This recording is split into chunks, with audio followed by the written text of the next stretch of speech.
lost a game yet. Undoubtedly, they are the cream of the crop this year in the NAIA so far. Stephanie Shota will serve for Hawaii. Chris mentioned number 4 Utu, number 6 Finau, the two phenoms for BYU-H. They were both recruited by Dave Shoji.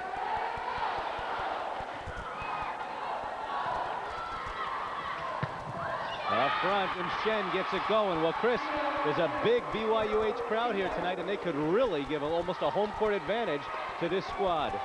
Sheena Shen, Miss Steady, not very flashy, but very steady. From Wuhan, China. Remember now, Hawaii does not have a lot of bench tonight, so what you see is what you're going to get. Utu is blocked on her first attempt. And her second attempt. Chance for Nawahine to get it back. Atwood with the bad fingers hits it long, and I'll tell you what's going to be a key tonight for Hawaii. Crystal Atwood jammed her fingers, kind of like a basketball injury on the ball earlier in practice.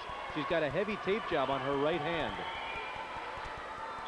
BYU-H draws first blood, jumps to an early lead. That could be good for their confidence. Randy Brooks gets it back for Hawaii.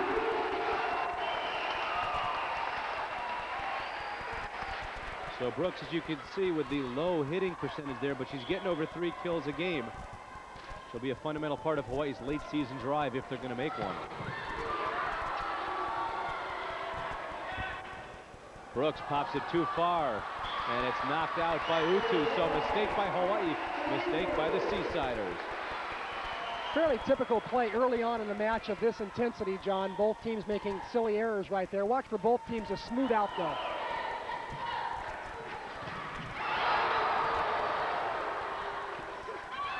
That ball's hit outside. It goes outside of the court. And Chris, the key so far is, as we mentioned, Utu's been blocked every time she's tried to pound one down. Well, Wilfred Navalta said one of the keys tonight had to be to get by Hawaii's block, and so far they're having trouble getting past the Hawaii block. That ball overset. Excellent serve by Brandy Brooks, one of Hawaii's best servers. Forces BYU-H into a pass over the net. That's called an overpass. And there's the pound down by Chase. And Brooks nails one into the net. We noticed Sarah Chase still limping a little bit on that left knee, which had surgery. Melody Toth assures me it's not so much the surgery anymore as it is just regular tendinitis, which sometimes gets to volleyball players. Atwood off the block, Tooled outside, and that'll go back to Nawahine, 3-1.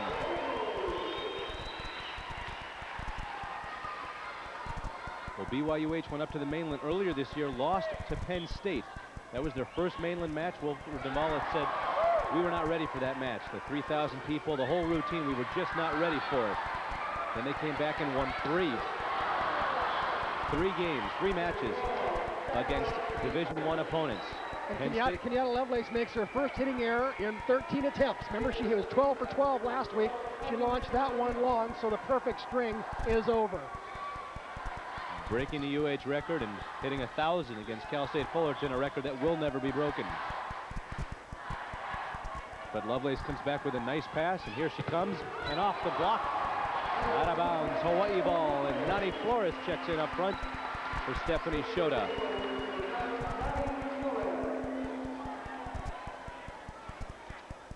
Hawaii at 7-5. Last year they were 26-5. That was it. They lost 5 all season. Great serve by Chase. Some problems for the Seasiders. Ooh, nice hit across court by Anique Valiengo from Brazil. Well, Anique Valiengo speaks Portuguese, and very often Wilfred Navalta's got to call for an interpreter. He's got 4 different languages that some of his players speak. Anique's one of them. She speaks Portuguese. Oh, what a dig in the back row. Heidi Kitashima, they call her the vacuum cleaner. And Lovelace goes even more cross court, puts it just inside the line. Oh, what a dig by Heidi Kitashima, though. The first dig right there, great, what they call a sprawl dig or a collapse dig. And here's the second shot. Kenyatta's got to crank it up another notch, and she does. 3-1 Hawaii, game number 1.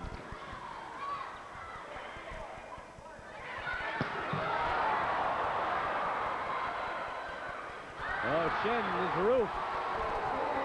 Tried to take a little bit easy, couldn't do much with that ball, and she gets nailed by Hawaii. Well, these two are going toe-to-toe. Shen had a great dig. She just tries to wrist this one over, but once again, that Hawaii block, a couple of 6-footers up there in Brooks and Flores makes it tough. That's what BYU is going to have to figure out. How do we get around a bigger block than we're used to seeing? That's one way. You avoid the block. Valiengo, the leading hitter on the team at 320, puts it right around the block and gets the side out back. And she is also their emotional leader. She really gets fired up. She's worth many points when she gets on fire. Oh, good serve. Watch the bottom drop out of that one. There's an ace for Valiengo. See a little cheer on the court. There you see some of the fans who've made the drive over, some undoubtedly from the North Shore. Great serve. 2 serving 4. Another knuckler.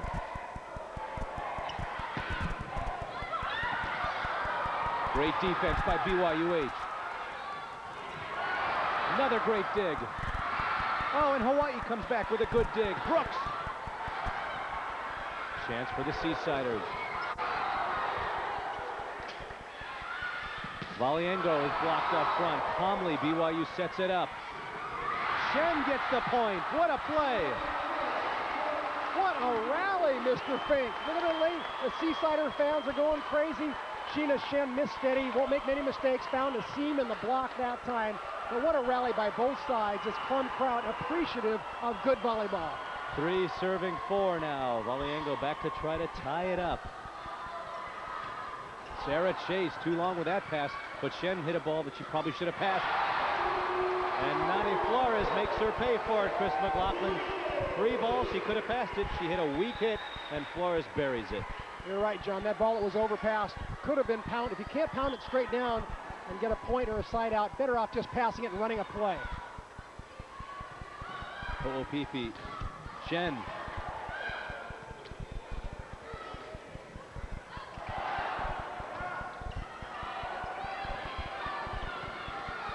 Chance for BYU-H. Here's Shen. Through the block. Boy, she's finding a way through that block now. That was one of our Crystal Light keys.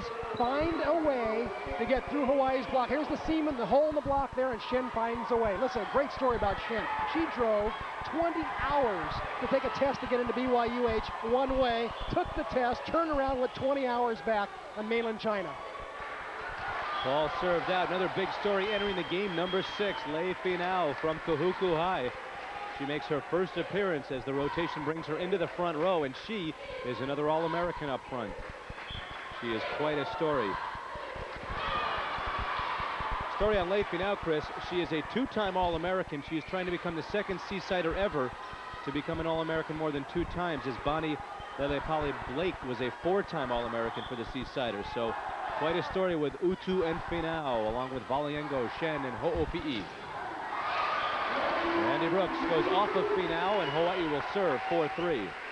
You know, John, to show you the respect Dave Shoji has for his BYU-H team, he's left Nani Flores in the back row in anticipation of a long game. He did not put Shota in as a back row specialist, knowing she can only enter the game 3 times. Utu. These 2 teams going toe-to-toe, side out after side out. Looks very evenly matched so far. Great arm swing by Utu. Quick swing inside the block. Good leaping ability by Irai. Ho'opi'i outside. Utu. That time she just tips it over, and it's missed by Brandy Brooks. There's the spot to tip to, and that man-up defense that UH is playing right now. The vulnerable spot is inside that middle blocker, going toward the off blocker. Sarah Chase, step-out move works. It lands just inside the line. Well, Chris, one way Will Navalta's had a chance to scout Hawaii, of course, has been to watch him on TV right here on KHNL when he's been home and available to watch the matches. And he is a very good coach. We're blessed with 2 great coaches tonight, Dave Shoji and Will Navalta, both masters of strategy, good technicians and practice coaches. And the fans are in for a real treat, both at home and here at Clum, as these 2 great coaches go toe-to-toe. Well, the teams right now, I'm really impressed with the defense on both teams. They're digging a lot of balls. We're seeing some long rallies. Settle back, folks. We're in for a good one. You know, Shoji with an 840 winning percentage. Navalta 818. Those are astronomical numbers for coaches. Lovelace.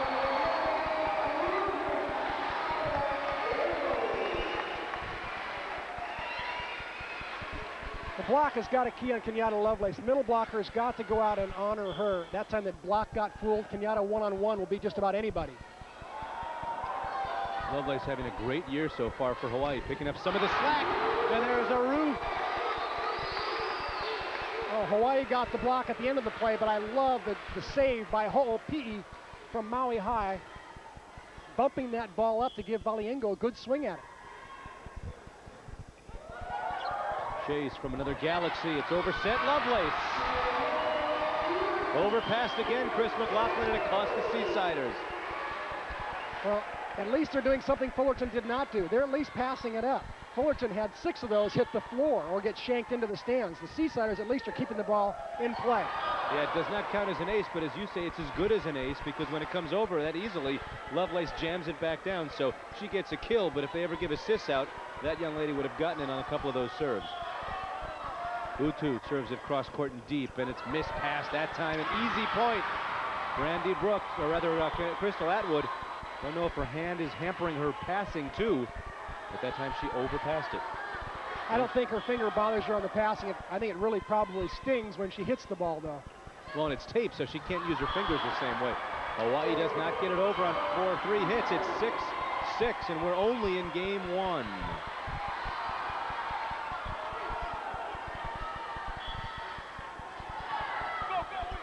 Utu checks over with the coaches to see where they wanted to serve. Lovelace off the block and out. Boy, Lovelace hits the ball so hard, even when they get a good piece of it, it is uncontrollable, and it goes into the crowd. You also occasionally will see one of the blockers shake their hands after they get hit by one of Lovelace's rockets. It stings. Right through the block. Coming up with that one is Uwe Jones. I asked Wilfred Navalta about Uwe. He says she's our mystery player. If she shows up and gets hot, she can be awesome. She also has the flip side, which is sometimes inconsistent. Got the big brace on her left knee. She was out most of last year after a bad injury. But Natasha Uwe Jones gets the side out, and now the Seasiders get the point. They lead 7-6.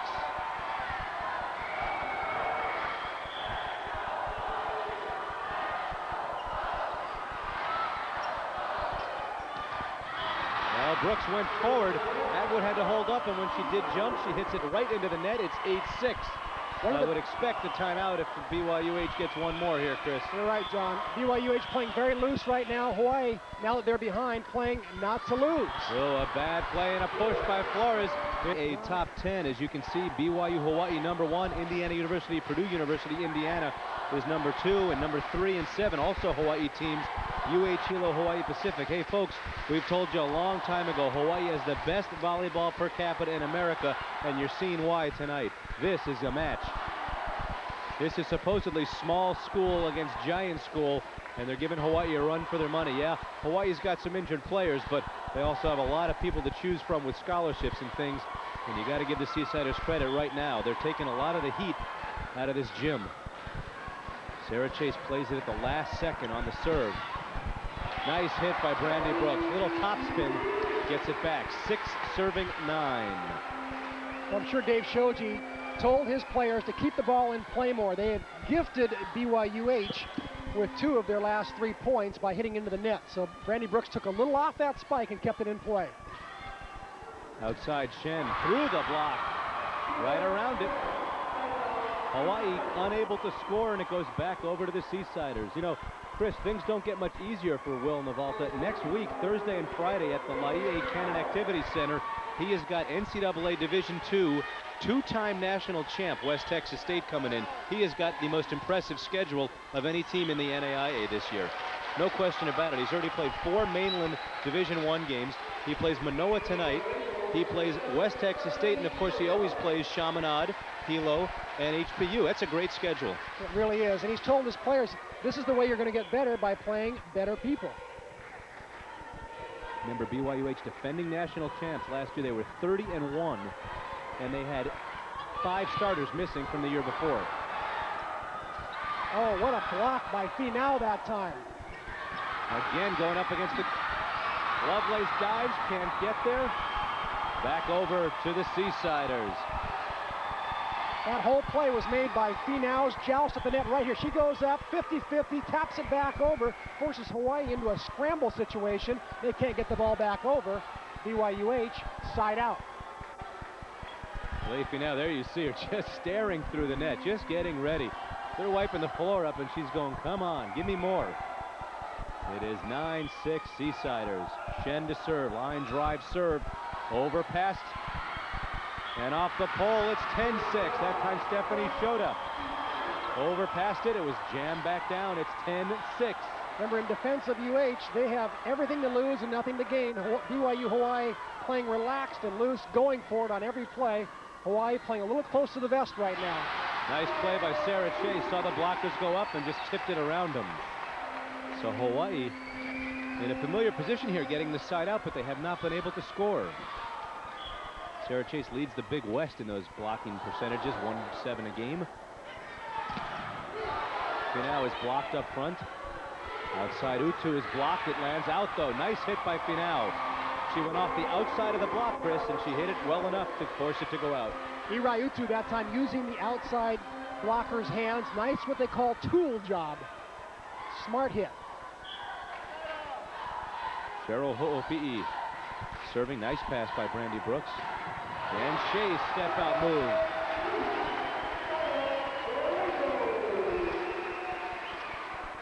Sarah Chase is such a good player. Two-time high school All-American. Big leaping step out move, and Cheryl Ho'opi'i almost dug it.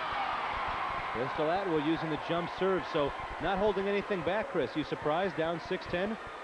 Not really. Dave Shoji's been struggling with all these injuries and changing his lineup around. You take a Division I team as good as Shoji's and play it against a top NAIA team, and on a given night, the NAIA team can play right with the Division I team. And certainly that's what BYU-H is doing right now. Kenyatta Lovelace getting her 6th kill of this first game.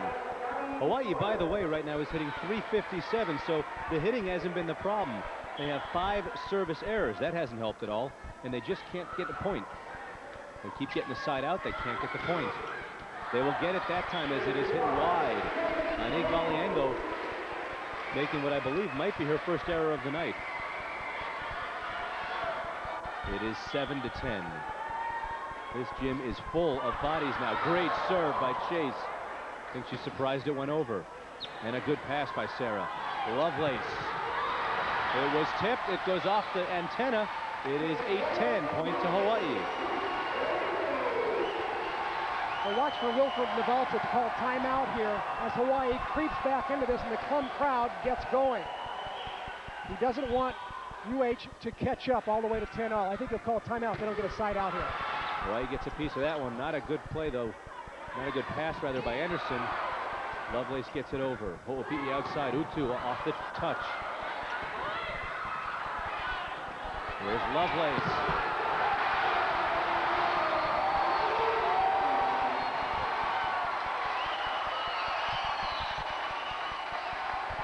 Well, again, a free ball. That time, Uwe Jones knocked it over. Possibly could have passed it, and Hawaii takes advantage. Very surprised that they're not calling timeout here. I think if we knot it up. Clum crowd really getting involved. They can't get a sign out. Maybe now they'll call time. They've got to slow Hawaii down. Too much momentum going Hawaii's way. But the season is still young. This team is still growing. There are no seniors on the roster. There's still a bunch of injuries. And Hawaii in a tough one tonight. Chris, you would have called timeout earlier. Well, I like to call timeout before the other team actually catches up, but he called it within a point, and so I think he's at least slowed Hawaii down. The game's all knotted up right now, as we can see, and I'm really impressed with how BYU-H is hanging in there. Great ball control. Look at that pass, right to the spot. Great dig by Finau. Oh, the ball touched. It was touched by Hawaii. Valiengo saw it. Randy Shar, umpire, he saw it too. This is a sign of a well-coached team. They know that Hawaii's got big blockers, so they tip it off the outside blocker. Lovelace reaches forward, it catches her little pinky, and BYU-H gets the side out. Pinky counts. Ronnie Flores goes cross court and wide. It's 11-10, so the complexion changing on the timeout. Navalta yelling encouragement from the bench, positioning his players. I think he's seeing more step-out moves, a little bit quicker play along the net than what the girls are used to seeing. Kenyatta Lovelace has been virtually unstoppable tonight. That time, Uwe Jones got faked out. She's nowhere to be found. It's one-on-one on the outside. And Valiengo and Kenyatta Lovelace, no contest there. Valiengo gets a kill. You know, she had 2 kills early, and now she's picked up 2 very late here. But for a middle part of the game, as BYUH went ahead, she didn't do anything, which is a good sign for BYUH. But there she gets her 4th fill. And now she goes back to serve. They have scored a bunch when she has served. Sarah Chase. Nice touch. We see Flores and Chase extending their bodies for that nice touch, finding the opening, putting it down on the floor.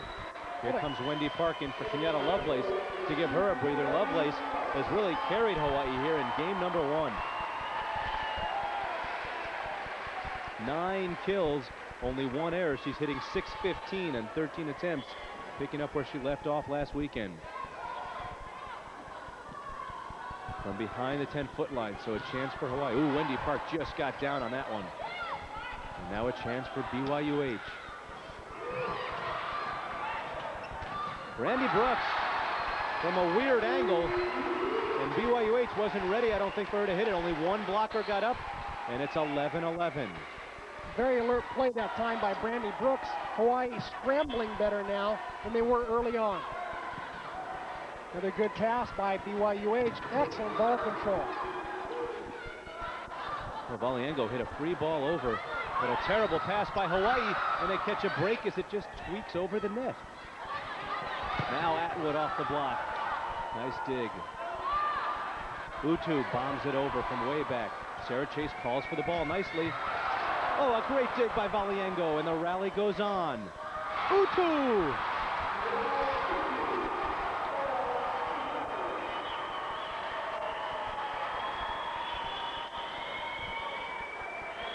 This is some good ball. Look at a step-out move and a pop-up dig by Valiengo. And the rally ended with BYUH putting it down from the back row. Louis Jones serve. A little miscommunication by Hawaii. Now Atwood has to run all the way up, and she buries it.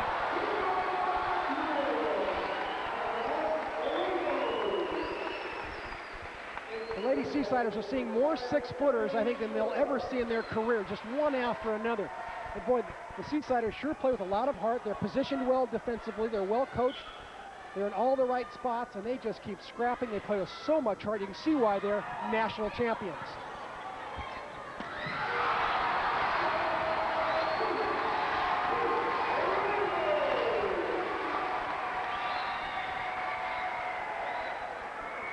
Sarah Chase goes up one-on-one. What a matchup right there between the best blocker for BYUH, Leigh Finau, and Hawaii's best middle hitter right now that Key Williams is out of the lineup.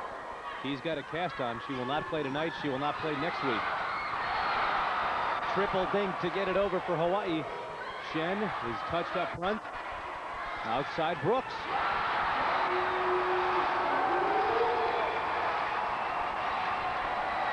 Well, 13-11. It seems that the sleeping giant has awoken. On the Aloha Ball and take the first game. Ken wins a $50 gift certificate from V-Ball Hawaii. 13-11 Shota serving for Hawaii. Big points. Big points. Finau. Well, she just pops it up. Chance for Nawahine. Atwood.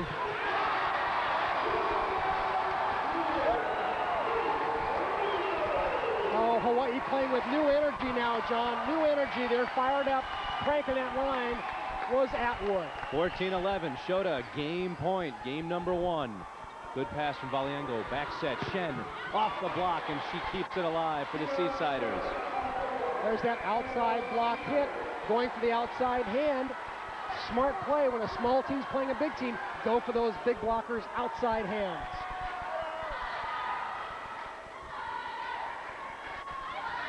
Atwood through the block. Kept alive. Oh, good pass by Chase. Did not hit it over. And now she gets the point of the ball back. Sarah Chase, the freshman, with a senior move there. She didn't have a good swing, so she got it over, and Brandy Brooks, with almost no blocking going up as BYUH tried to regroup, she puts it down, 14-11.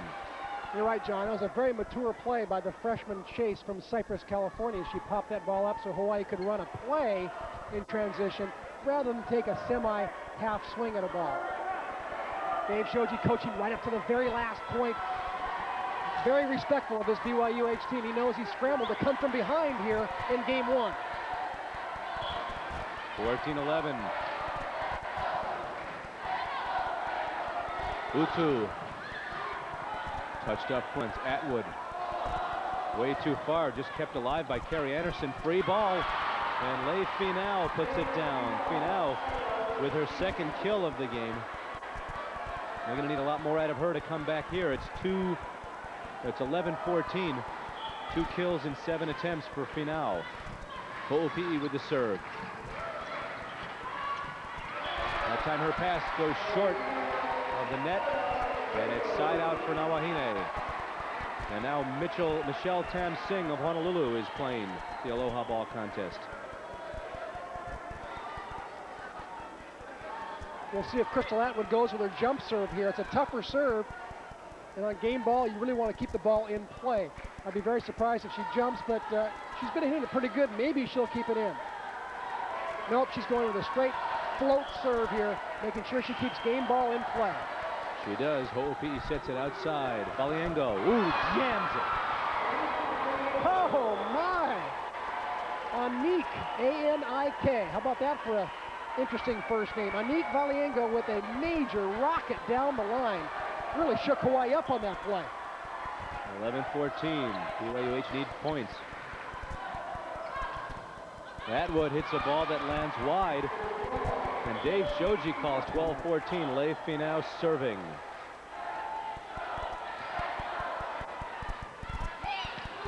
Oh, Kenyatta Lovelace mishits that one. It is 13-14. Just when Hawaii breathed a collective sigh, here come the Seasiders. They could tie it up and send us into overtime.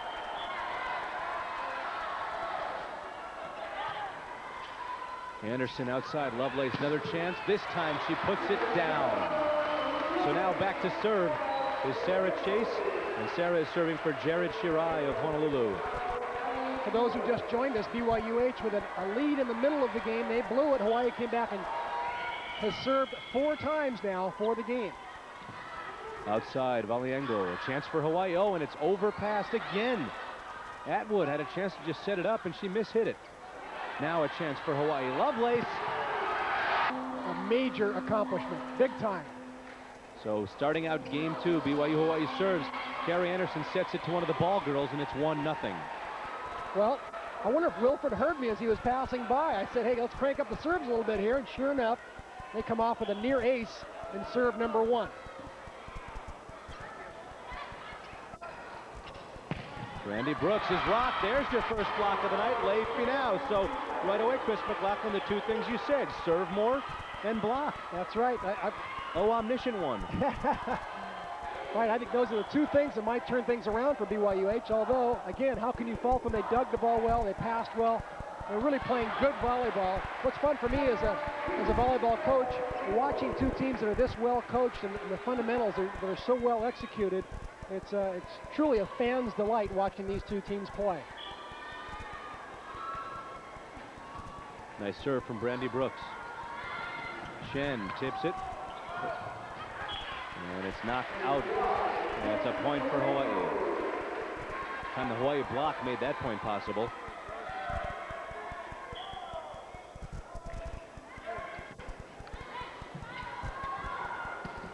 Utu has to hit that one from behind the 10-foot line. Chance for the Wahine. And Sarah Chase. Sarah Chase has such great court presence. Even this her first year. She just finds the opening all the time when blockers go up. She has great range. She knows when to take a hard swing at the ball and when to let up. So we're knotted at 2. Outside. Finau bombs away. Remember, a player from each team is going to be honored at the end of tonight's match for going beyond the call. GTE Hawaii Intel will make a contribution for scholarships at the University of Hawaii.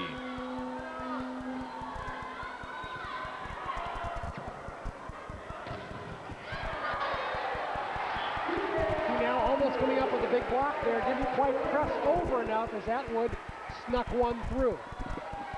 Another player we're not seeing tonight, by the way, Chastity Nobriga. She is out with the flu. So Nobriga's out. Wilton's arm is still sore. Key Williams is out. Hawaii doesn't have a lot of bench. I asked Dave Shoji, I said it might be time to start putting up little wanted signs around campus. He said, you know, I was thinking about doing that. There are a couple of players on campus who can really play volleyball who aren't out here, and he may just need enough bodies to practice. I said, who do your starting 6 now practice against? He goes, me, Howard Wallace, Laura Phillips, a couple of the guys who work in Clum, and anybody who happens to be walking by between classes. They are really short bodies. He's been very fortunate throughout the years, I think, with injuries. They've stayed fairly injury-free. It all seems to be coming at once here in 1992. Kenyatta Lovelace gets it back for Nawahine, and Nani Flores checks in. Stephanie Shota will go out. Lovelace with 12 kills already. Well, Kenyatta Lovelace, when she gets her rhythm down, she is very hard to stop. She's hitting that high seam right now so well. Well, she's hitting .344 entering this match with almost 4 kills a game. She is really leading Hawaii this season. Oh, what a back set that time by Cheryl Ho'opi'i back to Lei Finau. Nice connection between those two. Lei, quite a player. She had a good blocking run that time up front, and into the game comes former Kamehameha star Heidi Kitashima, daughter of Dan Kitashima, the current women's volleyball coach at Kamehameha. So a lot of local ties here with the BYU-H program. Great defense, BYU-H keeping the ball alive. And Lovelace really becoming the Terminator. That was Key Williams' nickname this season. For the last couple of weeks, when Hawaii's needed it, it's been outside, and Kenyatta's been putting him down. Boy, has she ever. 13 kills already in a game and a half. Ho'opi'i outside. Valiengo, no, not touched. She tried to go off the block, doesn't get it. 4-2 Hawaii.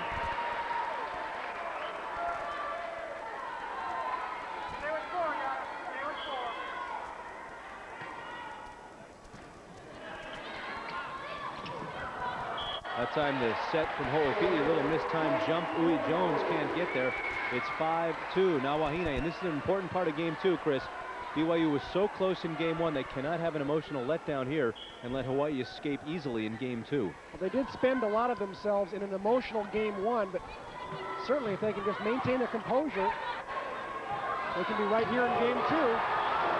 If they can get rid of that young lady's kills, because she is just going right at the block. And I'll tell you, Kenyatta, 6-2, Navalta called that timeout as Hawaii starting to pull away. Ball touched by the Hawaii blockers, side out. Oh, Irai Utu with another smart hit. Young lady from American Samoa hitting high hand. She's up against big blockers, so either go off the outside blocker's hand or hit high hand. She hit it almost to the roof that time and caught a piece of Hawaii's block. Back over to Nawahine. You know, Utu had sent her resume to Dave DeGroot at that time, the coach at Chaminade, who was leaving, and he forwarded the resume to Navalta, who offered her a scholarship, and she is the only senior on this team. That's how good this team will be again next year. Of course, that'll be a big void to replace, but they got some bench strength. No relief for the other local NAIA teams, knowing only Utu is planning on leaving next year, the only senior.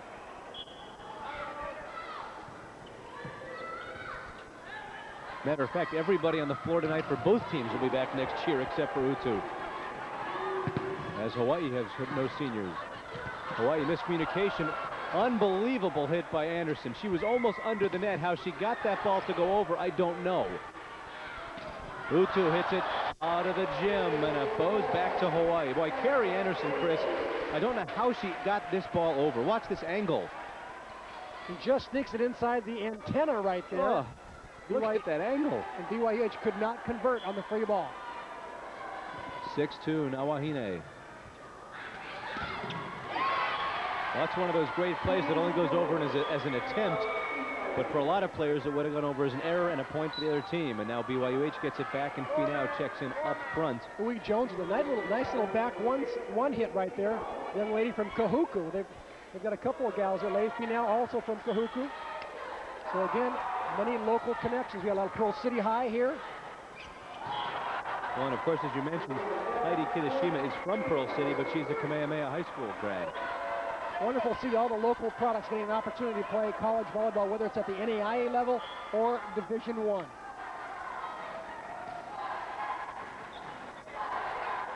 Back set to Brooks. Oh, that could have been called right there. It looked like it could have been a double hit. Well, they get the point. The BYU fans who are on the Hawaii side behind the Hawaii bench now certainly thought that could have been called, and perhaps poetic justice. Atwood goes into the antenna. Here comes the dig. It looks like it's a little alligator shot right there. That's what they call an alligator. You form your hands in the shape of the alligator's mouth, and if it's twice, it's illegal. Atwood gets it back, and what's phenomenal, as tough as this match has been for Hawaii, they are hitting a .415 hitting percentage right now. You got Chase hitting .667, Lovelace .632, and Hawaii still in a match of their lives right now with BYU-H. BYU-H blocking much better at the net right now. Finau putting up a great wall.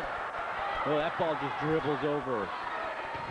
And Atwood, one swing too many, and the antenna gets bounced around, and they're going to have to fix that. Carrie Anderson doing some maintenance work now. That's part of her scholarship. She has to fix the antenna. Actually, the girls put these nets up and down every day. You know, the freshmen have to take the balls in and out and put the poles away in the nets, and Carrie Anderson obviously has had a lot of practice at doing that.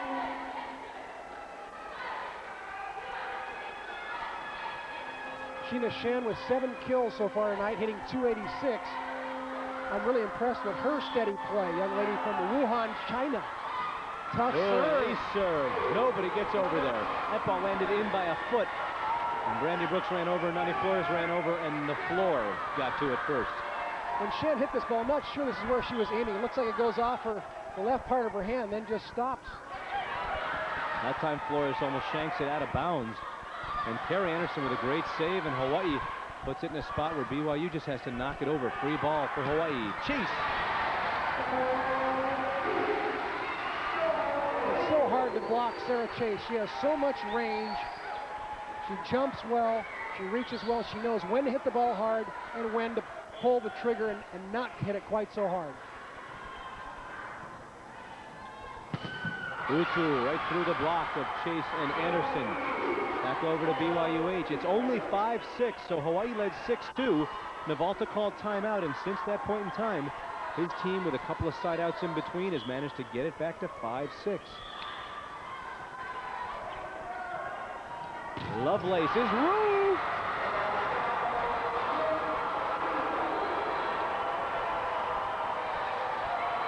Well, you can see why Leigh Finau is a 2-time All-American. Watch her press over the net here and push that ball back down against Hawaii's best outside hitter.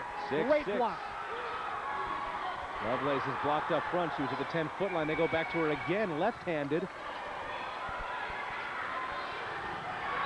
Valiengo catches the net that time.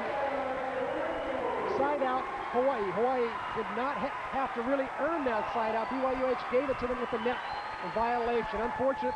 They were on a good roll there with Finau blocking well up front. 6-6. Sarah Chase from deep in the crevices of Plum Gym. An ace serve.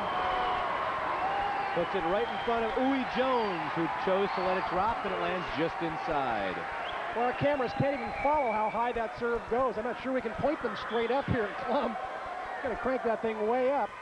Sarah Chase with an unbelievable serve. Another problem on the pass.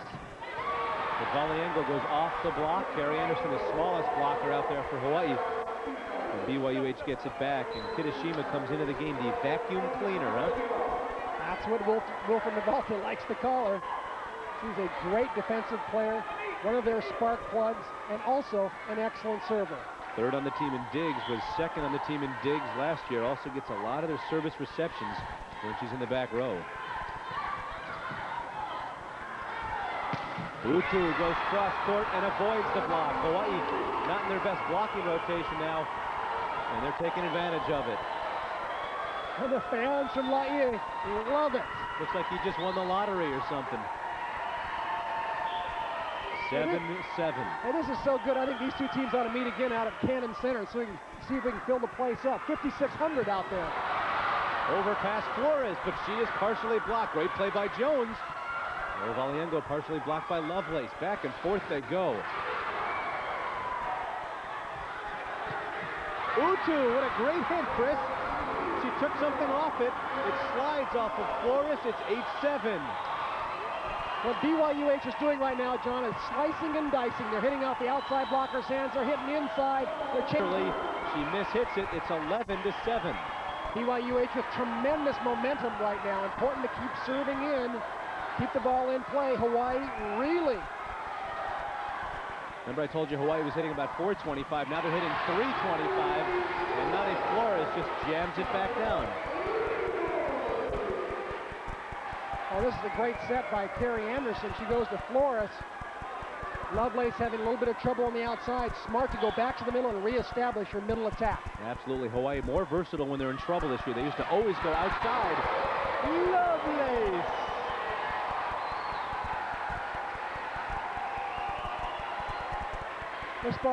This ball going over the net. Kenyatta Lovelace up. And she may have reached over. Hard to tell. Close call from here. But a good move not to hit the net as she followed through. Oh, big hit, Valiengo. Valiengo with her 8th kill on the night. Well, Valiengo really working the lines well. Again, these BYU-H players doing a great job of playing against a bigger team. The bigger teams, you want to slice and dice those outside lines. Utu 9 kills, Valiengo 8 kills, Shen 7 kills. They're spreading it around. Oh, another kill on a mistake on Hawaii's side, 12-8. Well, they call Sheena Shen Miss Steady. Not very flashy, but she gets the job done. Won't make many mistakes, and there she just found a way through the Hawaii block. Tuesday night, she led the team with 12 digs against HPU. Tonight, it's her kills that are hurting Hawaii. Look at BYU-H dig. Excellent diggers. Oh, nice hit by Shen. Didn't hit it as well as she wanted to, and it's popped over inside the antenna by Lovelace. Now here's Shen on the outside. Through the block. 13-8, BYU-H looking great. And Shoji calls his second and final timeout. 13-8, BYU-H trying to put the nail in the coffin here. No, Brandy Brooks says, I'll take the side out back. And now Hawaii, Chris, in a much better blocking rotation with 3 6-footers up front. Brandy Brooks having a much better night hitting, too. 7 kills, 2 errors. She's hitting .357, so she's upping her average and playing much steadier. Wendy Park into the game now to try to provide some back row life. 8-13, Utu, nice pass up front. Shen, pass a little bit too far. Shen couldn't do anything with it, and a couple of 6-footers send it back down. Well, the ball just set a little bit too close that time. But Cheryl Ho'opi overall has really set a great match tonight. She has excellent set location. That one just got a little too tight to the net. 9-13, this time she goes back set, and Valiengo, great dig. Brandy Brooks up to the rafters. Again, Valiengo.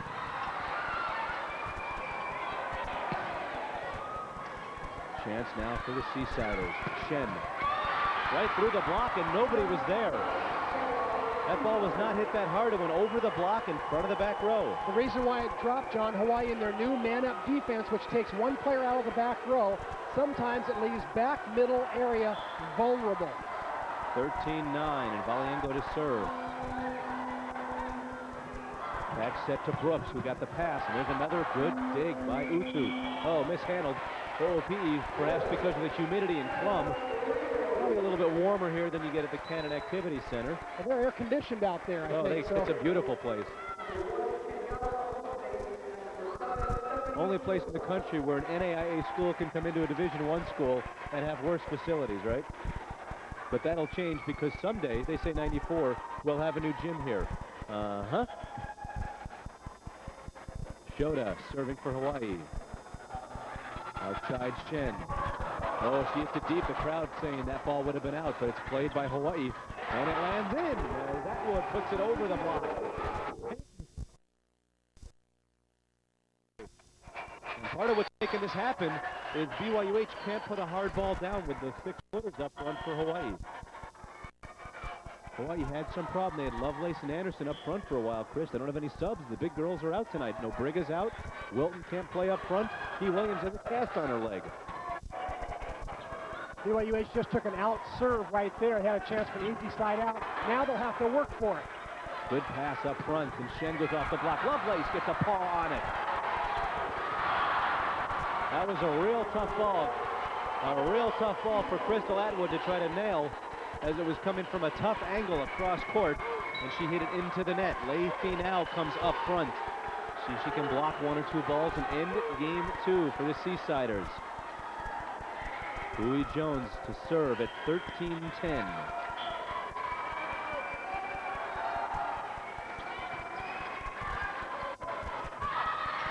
Oh, Hawaii got a break there. The pass close to the net. Anderson just put it up and said, Sarah, help me out here. And Chase once again found an opening. A frustrating look from Lei Finau. Uwe Jones served a terrific serve that time, forced Hawaii to pass the ball very close to the net. Carrie Anderson nearly carried the ball.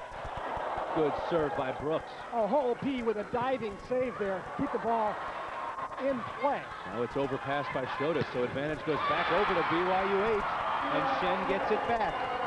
Her 11th kill in 2 games. She averages about 2 a game. She's got 5.5 a game right now, hitting .310. Sheena Shen from Wuhan, China.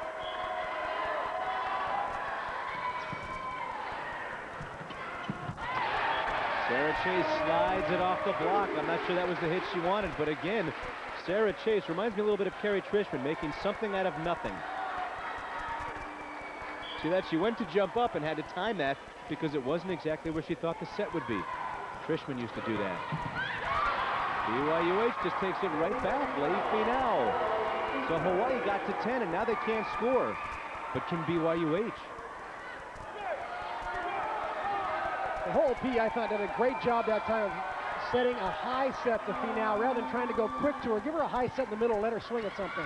Well, Carrie Anderson that time going up to block against Finau on a bad pass from the back row. Great play by Carrie Anderson. Watch this. Hey, Hawaii dodged a bullet right here. Anderson goes up to block. I don't even think she touched that ball. It just snuck through. Hawaii really dodged the bullet there, John. Jenny Wilton comes in the back row. That's about all she can do. It's real hard for her. The arm is getting a little bit better, but she'll play some defense in the back row. Sarah Chase serving. Nice pass from Baliengo. Well, they go right at Wilton that time. And it goes into the net and back over to BYU-H, still 13-10. Utu with 10 kills, Shen with 11. For those who just joined us, what a great matchup between 2 well-coached teams playing great volleyball. Every point is an exciting one, good rallies, and they're terrifically matched, don't you think, John? Absolutely. Outside Lovelace. Oh, Lovelace passes it over, free ball, and it's whiffed. And to add insult to injury, Ho'opi sets it up into Uwe Jones's face. So, little mistake up front there. Jones whiffed on that chance, and she knows it. And Hawaii with another breathing opportunity, but Chris, they haven't been able to score. BYU-H siding out very well. Wilfred Nabalta hoping they get a side out here. Great dig by Wilton. A great dig on a big hit. Baliengo off the touch. It's side out to BYU-H, and she screams excitement. She is their emotional fire plug. She goes up off the outside blocker's hands. Smart play to stay away from Nani Flores. Nani in the middle there is a great blocker. My concern is if she sucks too much of the air out of Klum, we're in trouble. Outside this time to Lovelace. Oh, good dive by Finau. Shen right past Anderson. It's 14-10. And Crystal Atwood will check back in. Dave showed you trying to slow things down. Chris, a lot of credit to BYU-H. They were down 6-2 in this game, and you started thinking, you know, they might be emotionally drained from the first game, and boy, have they come back. Now they're at game point. Well, I give them all the credit for playing with such courage against this Division I team. They have a chance now to sneak a game. Throw out the rankings in the divisions. These are 2 great teams going at it like a couple of heavyweights. It's going to be a free ball for BYU-H for the game. Outside, Baliengo.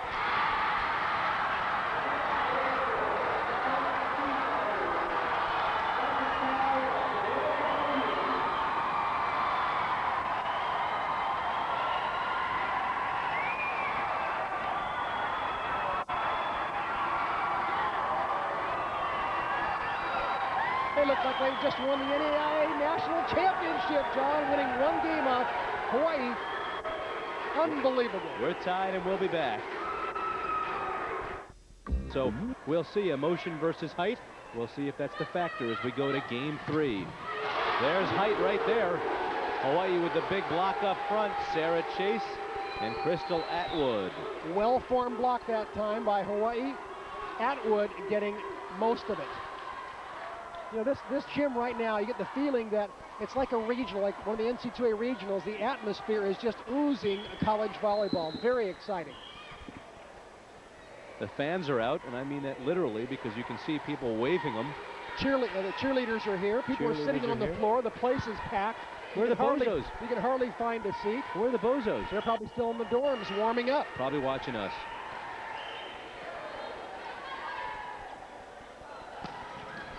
Lovelace, nice dig.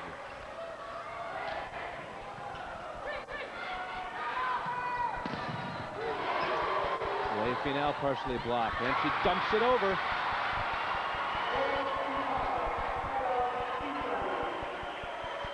Again, BYU-H's ball handling. See the coverage right there on the Hawaii block? BYU right there to cover it. Anique Valiengo making that nice play to keep the ball alive. Finau putting it down.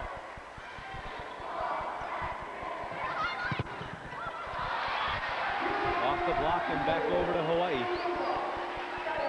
Your car is your star player. To help keep it performing its best, try high-quality Chevron gasolines with Techroline.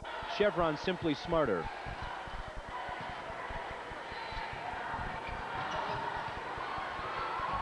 Oh, Sarah Chase just knocked one over that could have been a net ball. And Hawaii gets the point because of that play by Sarah Chase.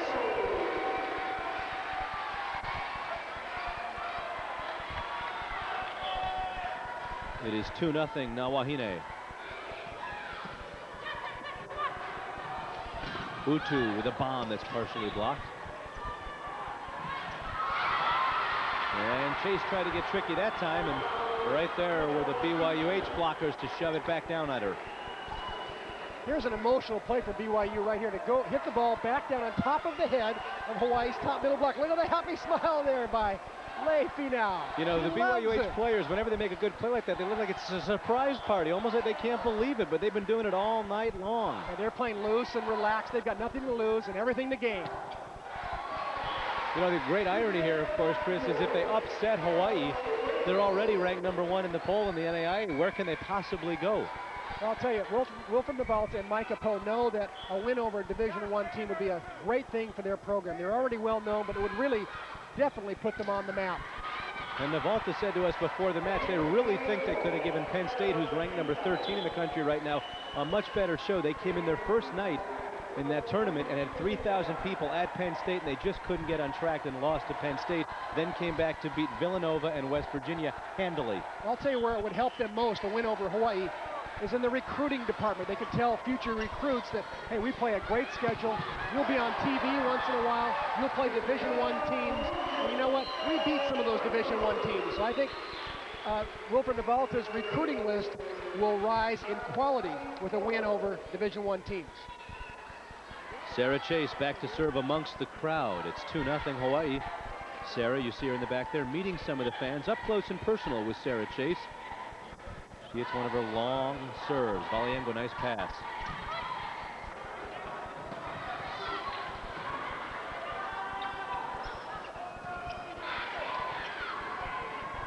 Outside to Lovelace. Kept alive, though, by Ho'opi'i. And dinked over by Jones. Lovelace goes cross court and out, and a great play by Utu. She had to get out of the way of that ball, or it would have been in. Or it would have hit her, I mean, but she ducked and it went over. The one that kept the play going was Heidi Kitashima right there with a beautiful dig early on in that rally. BYU-H, great ball handling.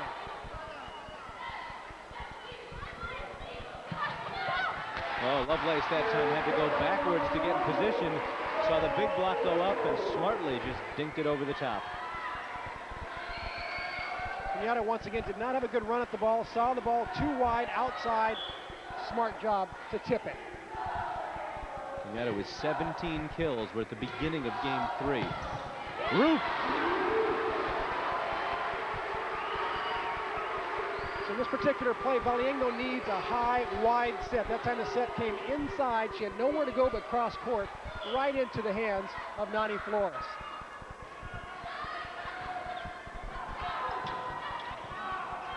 Good play that time by Ho'opi'i to keep it on her own side, as Hawaii would have nailed it. Nani Flores going up one-on-one that time, blocks Jones. And hitting it over is Shen. Sarah Chase can't make the play.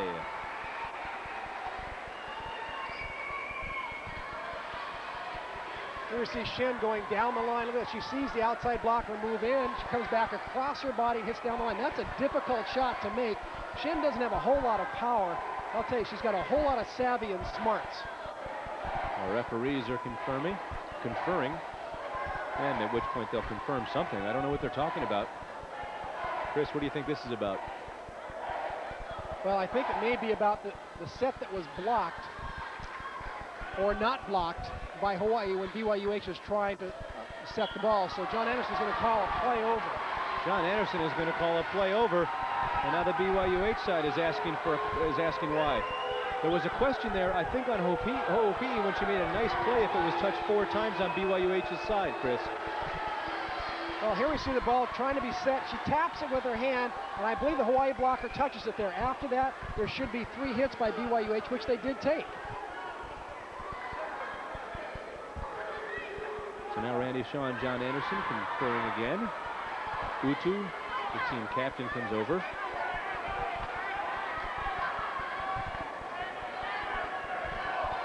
Now what Randy Shaw may be talking about there is that maybe Ho'opi'i was above the net and was called a back row attacker, or was there an attempted set by Ho'opi'i that was illegally blocked by Hawaii? We'll have to find out later from Randy Shaw exactly what that call was, but in either case, that was the controversy involved, I'm sure, and they will just play it over. What happened is the two of them couldn't agree on what it was, so they will play it over. It's still 3-0, and Hawaii will serve. In volleyball, all those close plays at the net very often turn out to be judgment calls.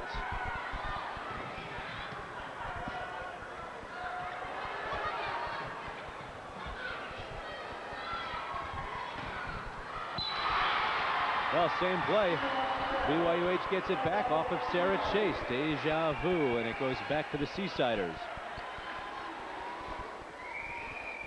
Now, Cheryl Ho'opi'i is doing a marvelous job of moving the ball to different hitters. She's got 3 hitters in double figures right now in kills, which I think is going to help in saving their legs. Cheryl's doing a great job of making sure that everybody gets involved in the offense. Finau has only gotten 15 sets so far. Watch for her to get a few more if possible, because she's a little on the low side. The other hitters have gotten 26, 25, and 35. Ho'opi'i also doing a great job defensively as she has 7 digs to lead BYU-H. Nani Flores nails one, and Valiengo kept it alive, but Hawaii gets it back.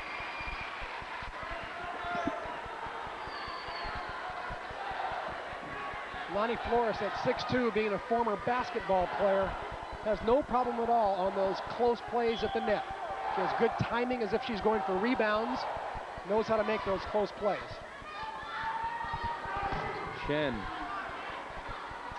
Anderson tips it up for Hawaii. Rapo off the bench.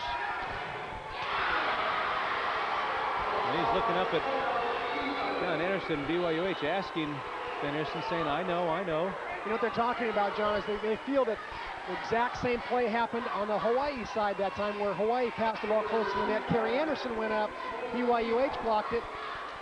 And again, the controversy about whether or not the back row player is attacking the ball, which is illegal, or whether or not the blocker was illegally blocking the setter's attempted set. In the meantime, tough judgment call. Yeah, in the meantime, BYU-H gets the ball back again, but they just want to make sure the referees are watching for that. Lei Finau takes the ball from a tough, flat-footed stance in the middle and pops it out. And now Wahine will serve. It's still 3-0, so BYU-H has had the side out, hasn't scored yet. Both teams trying to reestablish themselves here in game 3, the swing game. Big hit up front. Side out as Shen gets it back. Gina Shen, I am so impressed with her. Young lady from Wuhan, China. You know, a lot of Chinese play volleyball. It's like a national sport over there. They've got like a half a billion play volleyball. Crystal Atwood After Lovelace came up with a dig, pops it across and out. It's 1-3. I'll never forget the USA team went to China one time, had practice for a night match, and they had practice in front of 20,000 people.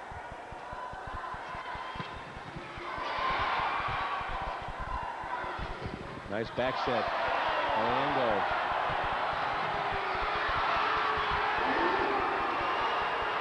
Well, the crowd gets into it, Chris. They thought that there were 4 touches on BYUH's side. They thought it didn't go over, but Randy Shaw said no, it was touched by the block, and then Hawaii gets it anyway. It was a good call by Shaw. I thought it was a touch, and Hawaii's block really coming into play right now. Those 6-footers up front really doing a job. Utu off the block, gets it back for the Seasiders. Smart set again by Ho'opi'i, going to the outside, looking for Kerry Anderson, the smallest Hawaii blocker. Utu smart hitting off Kerry's hands there. In the middle of game 2, when Anderson was up front, no real reflection on Kerry, but BYUH was able to pile up some points going through the block.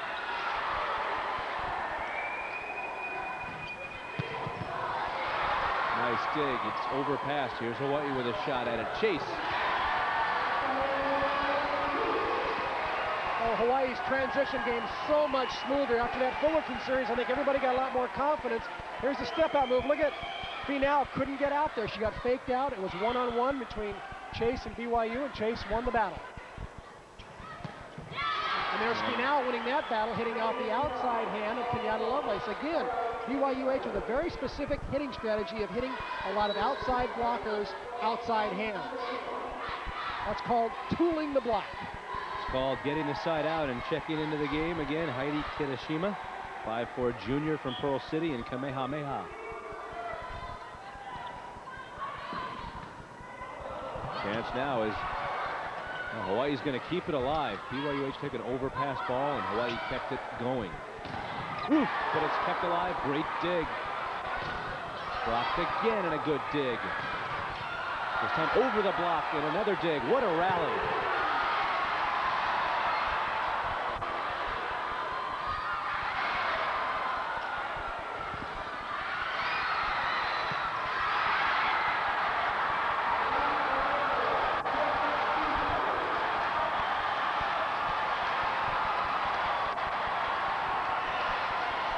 Holy cow! Valiengo hit a ball that hit Nani Flores on the floor in the face, and she went down for the count.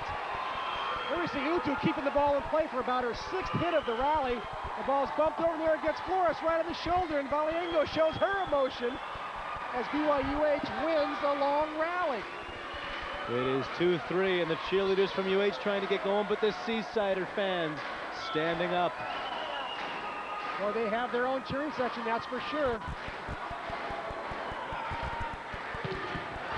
And Lovelace, Kenyatta Lovelace, who was so effective in the first game and a half, really controlling the match when Hawaii needed her to, picks up her 18th kill, but Chris, they haven't gone to her as much lately, and BYUH has also started to block her a little bit more. Kerry Anderson relying heavily on Lovelace and Chase.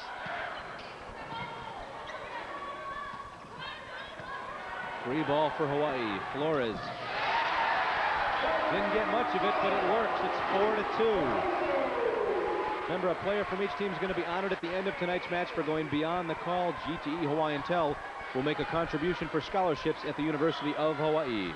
Smart set that time by Kerry Anderson to set Nani Flores, get her back involved in the game. Oh, Nani with an excellent block up front. Hawaii with a chance to score. Flores tried to tip in and doesn't get it.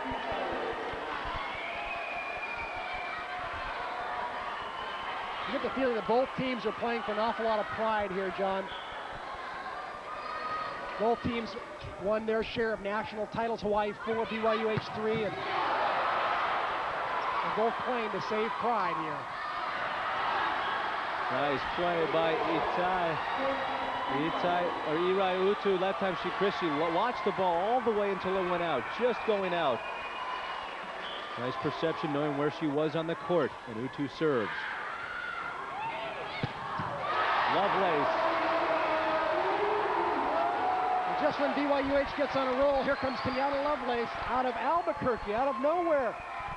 Up for the big hit, picks up her 19th kill.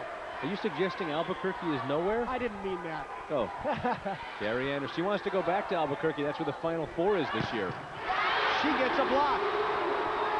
Nani Flores and Lovelace, and a point for Nawahine. Excellent back set, but Kenyatta with a nice move to the outside. Nani a little bit late, but she closes the block, and Kenyatta turns it in the court. Good block. Nani Flores goes up one-on-one and almost puts that one down. Was it touched? It was touched. It's back over to BYU-H. I'm really impressed with the coverage by BYU-H of their hitters. They know that they're up against a big block every time, so the back row people really cover their hitters well and pop up that blocked ball. Back set to Lovelace. Nice dig by Utu. That time blowing up and putting it down. Up front was Uwe Jones, and Aaron Anderson chose not to go up against her. And Jones knocks it down.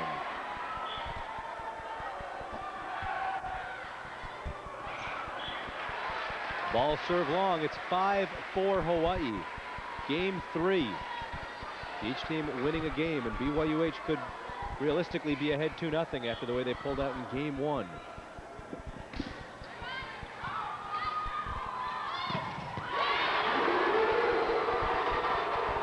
Hawaii makes it 6-4. You know, we probably shouldn't even refer to BYU-H with its 2,000 students as a small school. I mean, Pacific's not a very big school either, size-wise.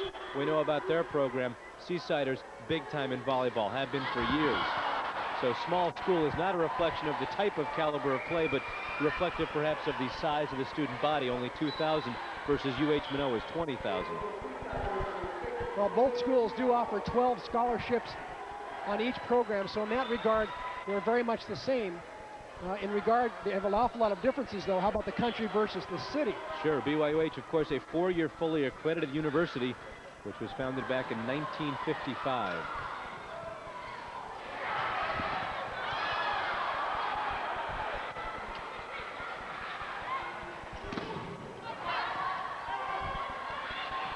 Outside to Atwood. Off the block. Nice hit for Crystal Atwood. Got a feel for Crystal Atwood swinging at the ball with that very painful hand injury she got. She lost half of her nail on her middle finger as she got it jammed this week in practice, and she's not swinging a whole lot. She's had 23 swings tonight, hitting 174, not her usual average. She's usually up around 250, 270, and tonight struggling a little bit.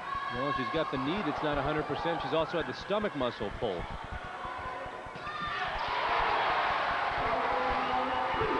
Sarah Chase gets it back. Hawaii in a good rotation with a couple of big bodies up front now. This may be their best blocking rotation right here. For sure, Sarah Chase is tough to stop in the middle. She just doesn't make many mistakes. Miss set. Shen tried a back set.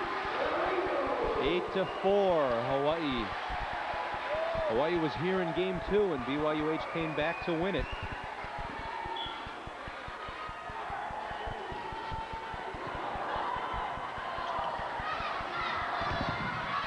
Blocked, but it goes out. Chris, one of our 7-11 keys was poise. Will Navalta said we need to show poise. We didn't show poise against Penn State. They have certainly shown poise tonight.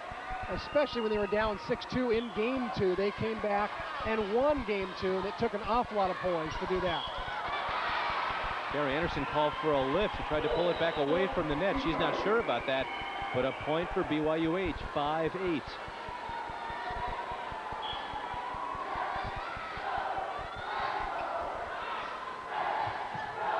Atwood is roofed. Le final. Atwood had a choice there to go cross court into final, BYU-H's biggest and best blocker, or go down the line over hole P. She chose to go cross court and paid for it. 6-8, and Dave Shoji calls timeout. Get out here, and Shin keeps the ball in after the timeout. Hawaii comes in with a cross play after the timeout to Brooks. But there is Valiengo again. She has been all over the floor, and she helps her team make it 7-8. I don't think Hawaii thought that ball would come back up.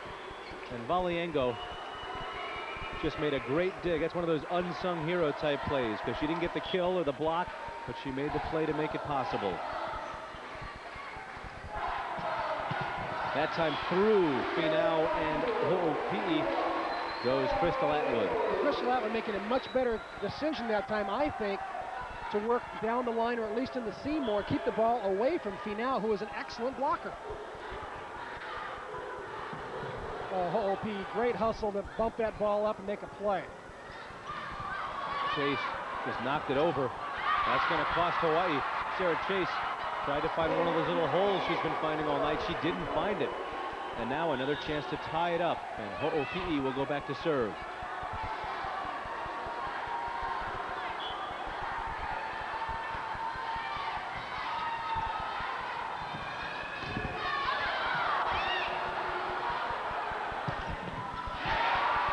Step-out move to Sarah Chase. Randy Shaw said the ball was touched on the BYU-H side, so it was not 4 hits on the Hawaii side, and Hawaii gets it back. And Crystal Atwood serving. Hawaii can't get off of 8.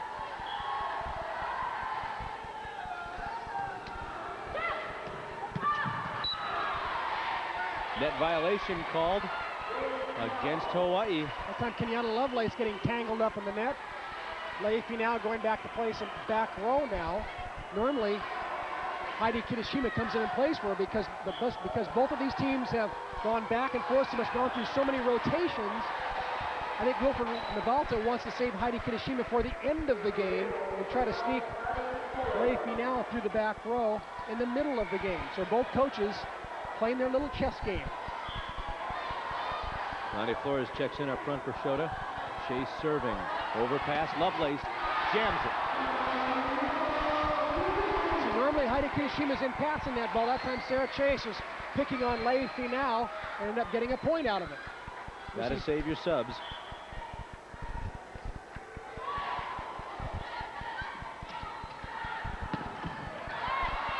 It was touched.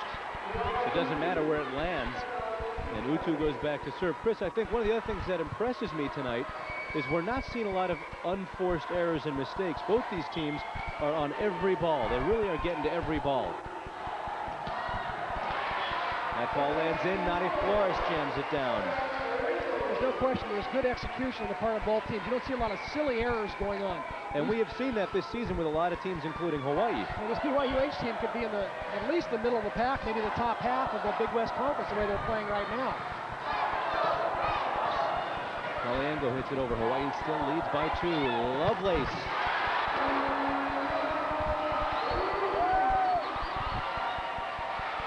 That time Kenyatta just a little bit too much power for the BYU-H block. Wilfred Navalta again concerned about his squad's composure right now, and that's why I think he's calling timeout.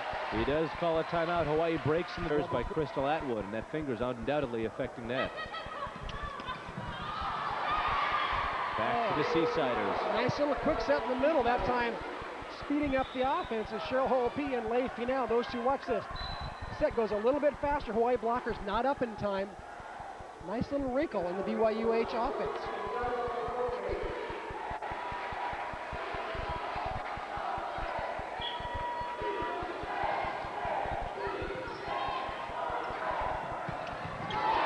Quick set. Hawaii returns the favor with a very similar set. They call that a 31 set. That's a set that's about 1 foot above the net and then 3 zone right here, and a quick hit by Sarah Chase. Again, the blockers not quite in time to block that ball. Both teams pulling out some tricks now here in game number 3. Chris, fatigue may be wearing in. We've only seen 7 players on the floor all night for BYU-Hawaii. We've seen 8 up to 9 for Hawaii. They've gone to their entire bench. Navalta calls his second and final timeout of game 3. It is 12-7 Hawaii. Those Japanese teams are always fun to watch, but I don't know how it can get much more fun than the battle these two teams are having right now. Toe-to-toe, heavyweight bout. And Irai Utu showing why she has been an All-American, why she was MVP in '91. Long night to only have 7 players coming on the floor. We'll see if Navalta goes a little deeper in his bench as we get to the end of game 3 or go to game 4. Cross-court and in, it's 8-12. Valiengo, another kill. Again, she's another one who averages 2 to 3 kills a game. She's up to about 5 kills a game right now. That's her 14th of the night. Ho'opi's got 4 people in double figures in kills. Oh, Leify now goes up one-on-one with Sarah Chase and wins that battle.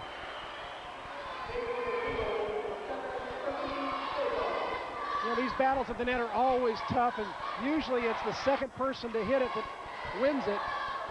That time, Finau, the second one to catch the ball and pushed it back over. Now, had that ball come to rest in both players' hands at the same time, it would have been a play over. But in that case, it was definitely Chase hitting the ball first, Finau second, and then it hit the floor. BYU-H creeping back in game 3. 9-12, and after the floor wipe, it works as well as a timeout for Hawaii. Because coming back from that floor wipe, Ho'opi'i serves it out. Hawaii at one point was hitting 430. They're now hitting just under 300. BYU-H was under 200. Now they're up to about 240. I think Cheryl Ho'opi'i was desperately trying to keep that ball in place. She knew there was a break in the action. There was a floor wipe. BYU-H had momentum, wanted to keep it, and servers definitely do not need to serve out when you're trying to maintain momentum. There's a young lady Hawaii could have used tonight in the street clothes, Key Williams, resting her legs. See if she can come back. If not, she will redshirt. That is the latest word. She will sit out this week, obviously. She'll sit out next week and see if she can come back after that. If not, if there's still some pain in that leg, that young lady will redshirt. And that is a first-team All-American. So get used to what you're seeing right now for Nawahine, because this could be it for the rest of the season in terms of healthy bodies. Lovelace off the block. Nice pass from Kenyatta. Nice casual. Takes her time off the block again. Sarah Chase, great save after she got a touch at the net. And Lovelace keeps it alive. BYU-H looking for point number 10. Shota and Brooks flying over each other. Great rally. The crowd will let you know. Oh, Chase kept it alive, but she went under the net. Oh, Sarah Chase kept it alive, but she went under the net. And it's a point for the Seasiders. What a point it was. Oh, my. Once again, we're just seeing great volleyball.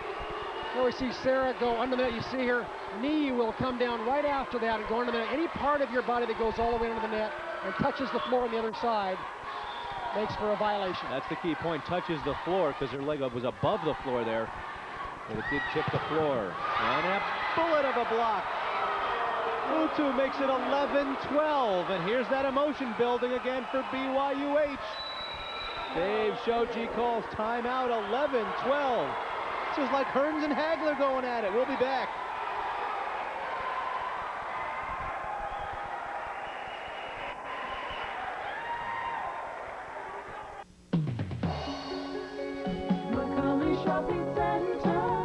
Hair Koba for the latest in styles, shapes, and colors. Fukyuan, offering delicious Chinese and seafood dishes. Alfonso's Gourmet Bakery, cakes and pastries for all occasions. Sunny Seafood, the freshest fish and seafood under the sun. McCully Shopping Center, conveniently located on the corner of Kapi'olani and McCully with ample basement parking. Amazing but true. Right now, you can get 2 tempting Big Mac sandwiches for just $3 at your Hawaii McDonald's. What you want is what you get at McDonald's today. Of course, they won't be spinning around like this. As good as this Egg McMuffin looks, we thought we'd skip ahead to the important part. Right now, your Hawaii McDonald's has 2 Egg McMuffin sandwiches at breakfast for just $3.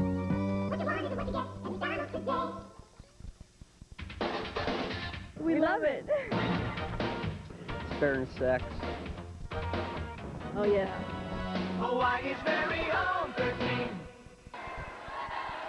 Dave Shoji called the timeout. It's 11-12. We're in game number 3. Each team has won a game. Leify now serving for the Seasiders. Oh, it hits Brandy Brooks. It's 12-12. And Sarah Chase runs over to her and says, come on, let's go. Let's go. That's all right. Got to pick it up right away. John, I think this ball was about a foot or 2 out. Brandy Brooks tried to get out of the way at the last second and catches her on the shoulder. Instead of being a side out, it's a point for BYU-H. 12 all. Even after it hit her, Chris, it went out. 12-12, and the BYU crowd is now up. Back set, chase!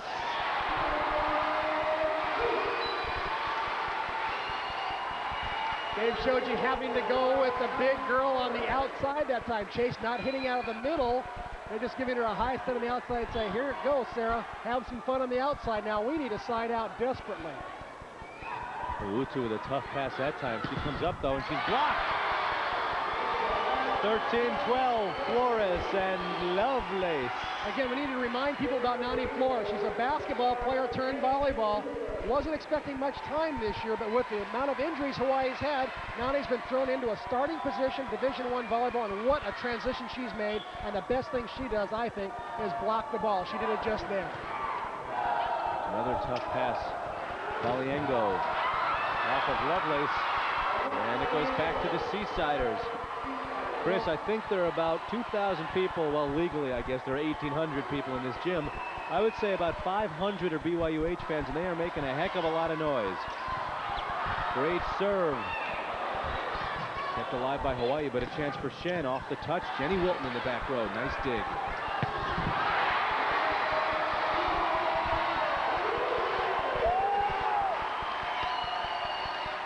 Oh, and that big bomb from Kenyatta brings the Clum crowd to its feet. How about that? BYU-H had a terrific chance to score their 13th point. Couldn't convert. 13-12. Shen. Well, he gets a piece of that. Lovelace, 14-12. The block was there, but it went down on the BYU-H side, and now Hawaii serving at 14-12. Kenyatta on her way to another record night, John. 23 kills here in only 3 games. BYU-H coach is saying, get that block up and higher. Get a harder piece of that ball. Randy Brooks got a piece of it, but it goes out. 12-14. Valiengo back to serve. She's gotten a bunch of points tonight. Oh, you can cut the tension with a knife here in Clum right now. Both teams battling on each point. Hawaii hanging on by their fingernails. 18 kills for Valiengo, and no one goes for that ball. No one goes for that ball. It's now 13-14. Valiengo with an excellent float serve that time, right down the line at Brandy Brooks. Now they're looking to go for Wilton. Shoji calls for a sub to slow things down, and Jenny Wilton comes out. Crystal Atwood checks back in. This could be the key point of the whole match, Chris, because if it ties it up, we head to overtime. It's anyone's game. You're absolutely right. See if Valiengo keeps it in. She does. Excellent serve. Outside, Brandy Brooks. Let's see who sets it. It's going to be Lovelace. Brooks. Oh, a chance for BYU-H. Oh, Shen just throws it in the back, and now a chance for Hawaii. Brooks. It's long. It's tied. It's 14-14. Remember, you got to win by 2. This is like deuce in tennis. It's 14-14. Valiengo serving. Oh, a chance for BYU-H on the bad pass from Hawaii. For the 15th point, again, it's Shen.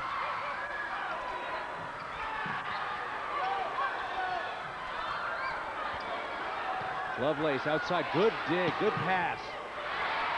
Utu keeps it alive. Finau gets it over.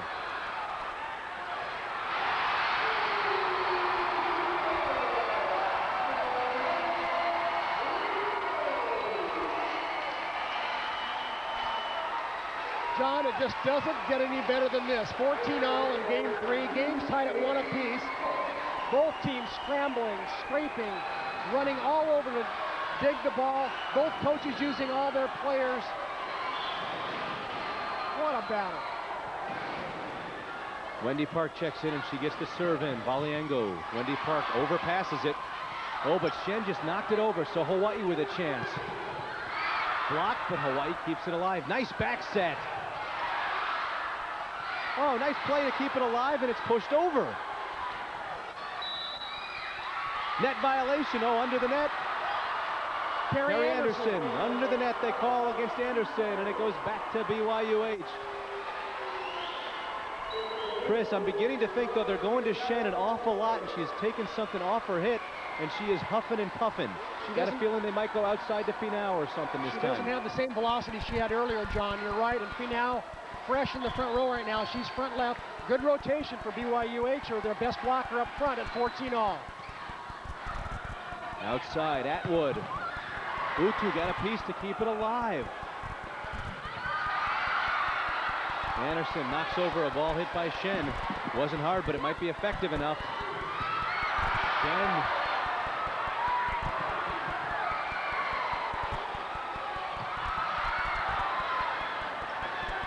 Atwood. It's long. 15-14, BYU-H.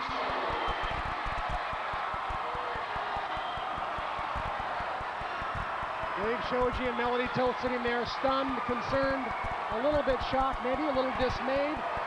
But certainly, they can't fault the play of their players. Are playing as hard as they can. BYU-H simply playing very emotionally right now. For the game, BYU-H overpassed. Chance for BYU-H. This is a free ball. Back row attack by Anderson. Point BYU-H. Watch this call. They didn't call it, but it didn't matter because BYU-H got it anyway. And now Randy Shaw says, yes, Anderson did do the back row. It doesn't matter. BYU-H leads 2-1. They're going bananas. They're going bananas.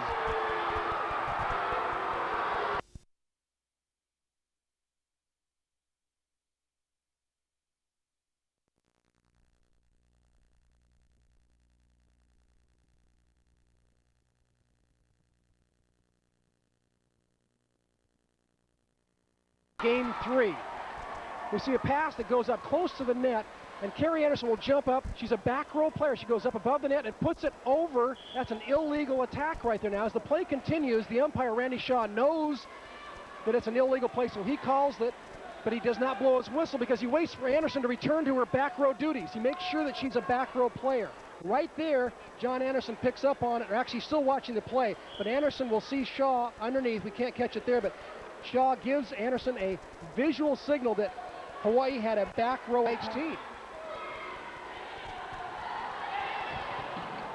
Good save by Carrie Anderson that time. Sarah Chase not keeping it in play. Good hustle by Carrie, though, to keep the ball going. BYU-H off to a good start in game 4.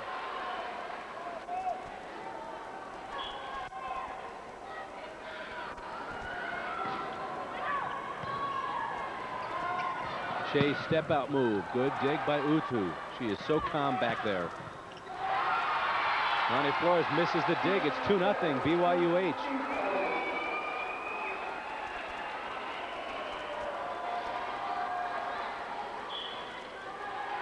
Lady Seasiders lifted by that emotional win in game number 3. They're leading 2-1 now.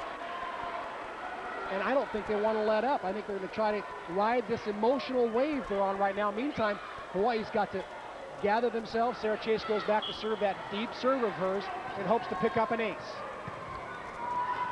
She doesn't. BYU with an excellent pass.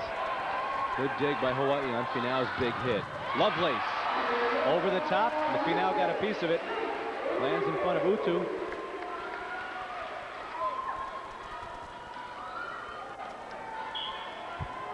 BYU-H very calm, even when I they... think a lot of people might have given up on us, but together as a team, we've pulled together more than we have throughout the entire year, and I don't think there's any question that all 10 of us want to win, and we know what it's going to take to win, and hopefully we can prove that tonight.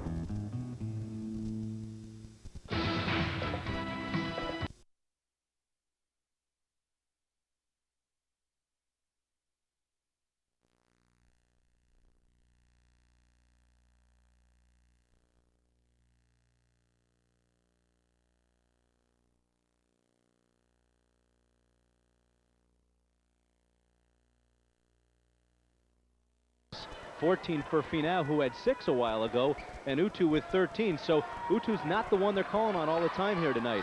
Shen with 50 hits so far tonight.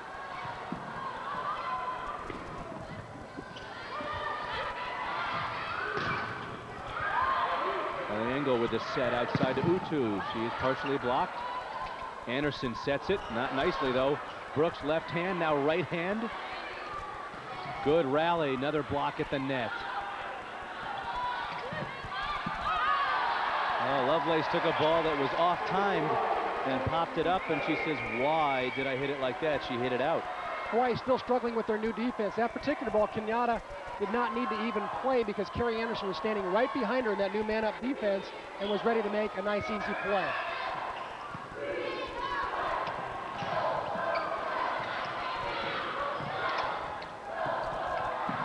Ball knocked out. It is 4-3 BYU-H. Other thing to keep in mind, we talk about tired players.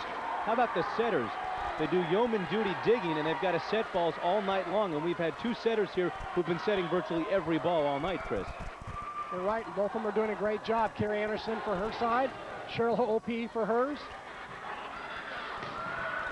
Ball lands inside. John Anderson thought it might be out, but it looked like it was in. The linesman calls it in. It's 5-3. That ball was in easily. It's a nice angle here in this cross-court shot. Valiengo again loving that right side attack. She either goes line or a sharp angle. Does not hit into the Hawaii's big middle blockers. Lonnie Flores is roofed. It's 6-3. So we talked about the height of Hawaii possibly winning out. We talked maybe about the emotion of BYU-H along with their great play. So far in games 3 and 4, it's been BYU-H. Andy Brooks gets it back. But Chris, Hawaii's got to get a little heart going here. You know, they're still smiling out there, but don't kid yourself. This is a big match for Hawaii. It's a big confidence builder. They got to build themselves up now. Key is possibly gone for the year. You're right, and they haven't played that badly tonight. They've had some silly errors here and there, but overall, it's been a well-played match, I think, on both sides.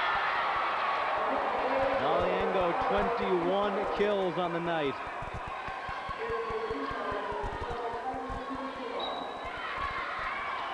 And the young lady from Brazil, once again, goes up, sees the 2 blockers go inside, so she goes down the line. Again, she hits those angles and lines and stays away from Hawaii's big middle blockers. That's smart hitting.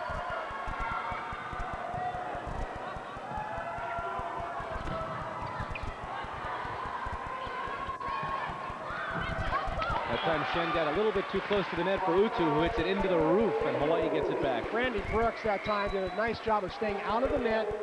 She was right there putting the closet on BYU-H.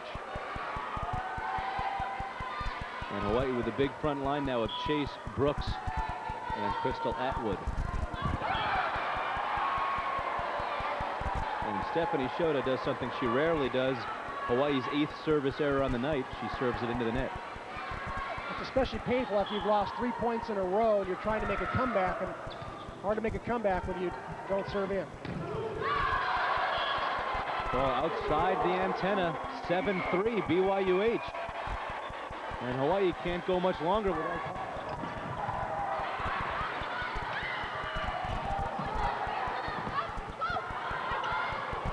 Scrappy play by BYU-H to keep it going. Atwood winds up and nails it. Well, somebody's got to come forward for Hawaii like that. Early on in the match, it was Kenyatta Lovelace, then it seemed to be Sarah Chase for a while. And now it's going to have to be probably a combination of players. As the match wears on, legs get tired, arms get tired. And here's a chance for the Wahine.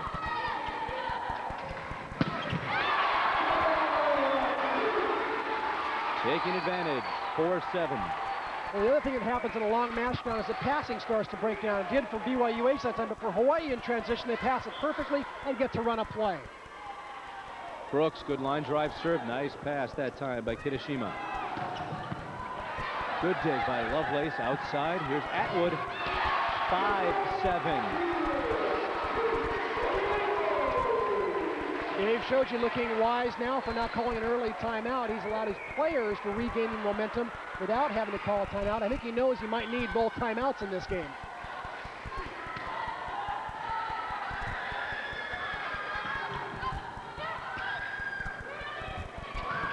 Oh, Valiengo, nice play to keep it going. Lovelace goes outside. Block, but there's Lovelace.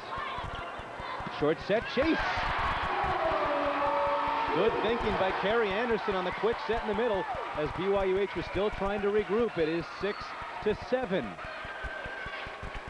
And we're seeing 2 setters who are doing an absolutely marvelous job of setting an intelligent game, moving their sets around to different hitters, establishing middle attacks.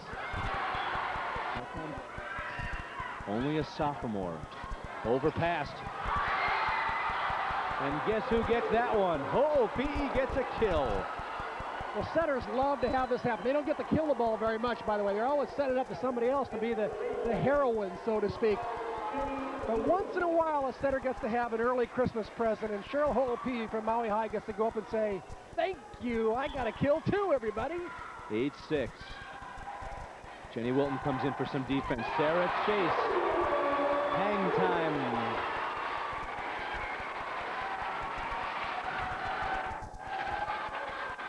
That was a new wrinkle as well. Hawaii going with something different than a step-out move for Chase.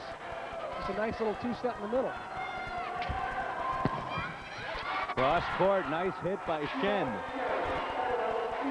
Well, Shen is so durable, so steady. She doesn't hit with a lot of velocity, but she certainly moves the ball around well. She hits seam, she hits line, she hits angle. One kill, so those two really carrying the load tonight. Lovelace. 4 touches on Hawaii's side. It did not go over the net. Shoji thought it was blocked. Randy Shaw said it was. And now referee John Anderson and Randy Shaw will confer. Let's see what they call. Now they're going to call it like a jump ball. One said it wasn't touched. One said it was. That's called an inadvertent whistle. That's what it is. Here we see a touch right there in the block. 8-6. Oh, a bad pass for Hawaii. Lovelace. A little bit lighter on their feet. Let's see if Hawaii can regain some spirit here. Lovelace gets it back. Oh, they do regain it. Kenyatta goes up and hammers home her 26th kill of the night. Nice pass. Middle blocker a little late getting out Final, but the line opened up there. And Lovelace took advantage. Sarah Chase still getting that big serve, but a great pass by Valiengo. Shen hits it. Was it touched? No. It's a point to Hawaii. 7-9. Chase with only 1 ace tonight. She had 6 last week against Fullerton. That says something about BYU-H's passing skills. Ho'opi'i touches that one over. Chance for Hawaii. Lovelace keeps it alive. No. But Goliath, I even like a better analogy is an NC2A basketball first-round game like Middle Tennessee State against Indiana or something like that. And certainly the Middle Tennessee State BYU-H is in the middle of an upset right now at 10-7 in Game 4, leading 2-1. Phenomenal Shoji performance. probably 1 point away from calling a timeout. See if Hawaii can get it back. Nani Flores off the block. Great dig that time. Diving is Uwe Jones. Outside Lovelace. Off the block. Nice timing by BYU-H. No, it didn't go over. Final hit it into the net. Back to Nawahine. What a dig this is. Oh, this is what you call extra effort. Coaches love to see this extra effort. Here's a diving save by Uwe Jones. Look at that. Sprawls right out. Almost takes some of the clum floor on her chin and keeps the ball in play. Gary Anderson serving for Nawahine. That didn't look like the ball was touched by the block. Yeah, but Hawaii's got to stay in the play as they were busy trying to call it. And it stays in play, so Hawaii regroups. And that time Utu hits it long. It's 8-10, so Hawaii caught a break on that one. You say they balance out. That one might have been a balancing one for Hawaii. Hawaii picks up their 8th point. 8-10 up front. Utu through the block. Goes back to the Seasiders. Uri Utu, 15 kills. And all the rest injured. B. Williams out, no Briga out. Nice dig again by Shen. Chance for Hawaii. Lovelace with a set. Randy Brooks. Didn't go over. Nani Flores jumped up and nice control. That ball in the net, and Hawaii gets it back. Maybe Kenyatta will get some fresh life. And of course Hawaii would get some points if that happened too. Overpassed. Valiengo. Oh, nice effort by Brandy Brooks, but nobody was there off her deflection. In the 4th game, it's going to help both teams later on in their tough matches. Outside the antenna, Sarah Chase called Wendy Park off that one, and Shoji's not happy. He brings Lovelace back in. It's 11-8.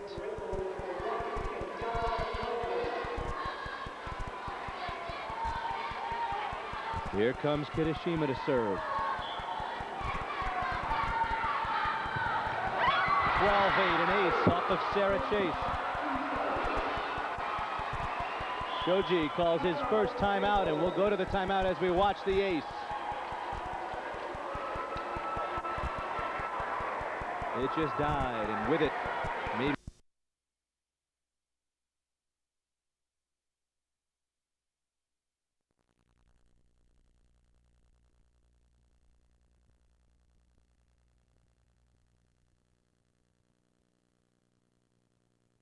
Serving at 12-8 and putting it down nicely is Brandy Brooks. Hawaii comes back from the timeout and gets it back.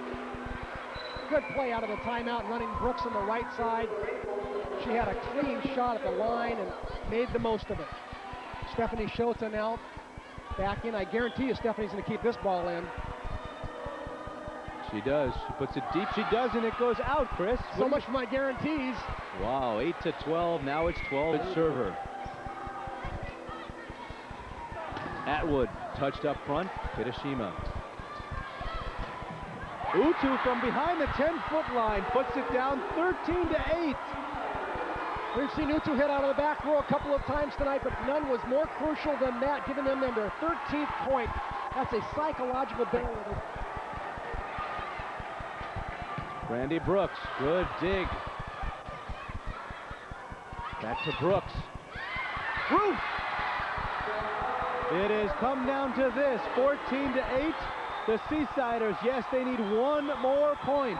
And Dave Shoji's not going to let it happen yet. He calls his final timeout of game. Get this point. It'll be 1-35. She's serving for the match.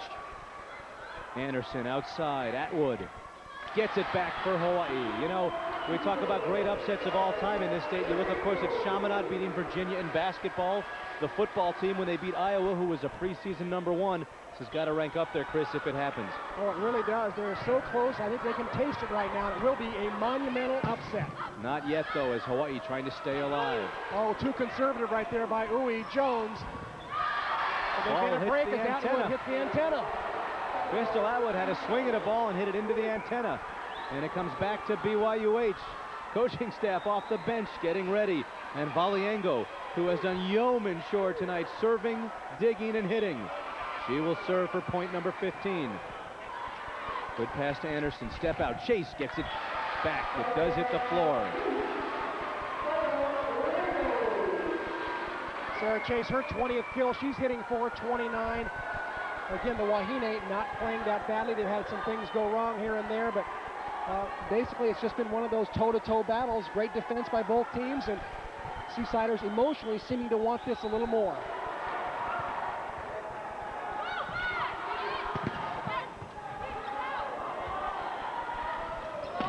Utu. It lands in. She gets it back. And it's side out for the Seasiders. This time they don't jump around as much. They know they got one more mission to acquire. Notice who's standing up now, John. Normally it's the Clum crowd standing up for the end of the match, but the Seasider crowd is now all up. There must be at least 300 of them standing up, wanting this match badly. Leafy now checks into the front row. Louis Jones serving for the match. Outside Lovelace. Great dig, and it's kept alive by BYU-H. Lovelace again. Here's a chance, swinging for the match. Chen, no! It is roofed by Wahine's Chase, and I believe it was Anderson up there. Now Sarah Chase will go to her customary slot way back, way back. And Hawaii needs bunches of points.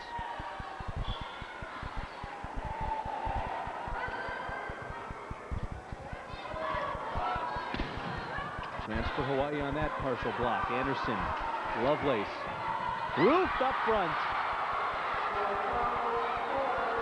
Well, you've got to give credit to the Seasiders, John. They've had 3 or 4 crucial... The match.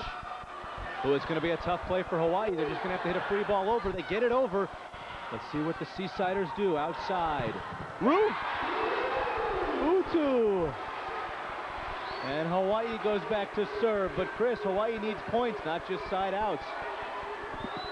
They're right, their backs are against the wall, and right now they're just trying to get into double figures here in game number 4. 8-14, there's an ace serve. 2 BYU-H players, Valiengo and Jones, go for it. They knock it backwards, it's 9-14.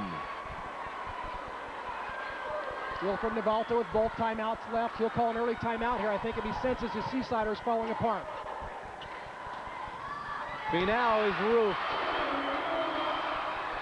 No, it's kept alive.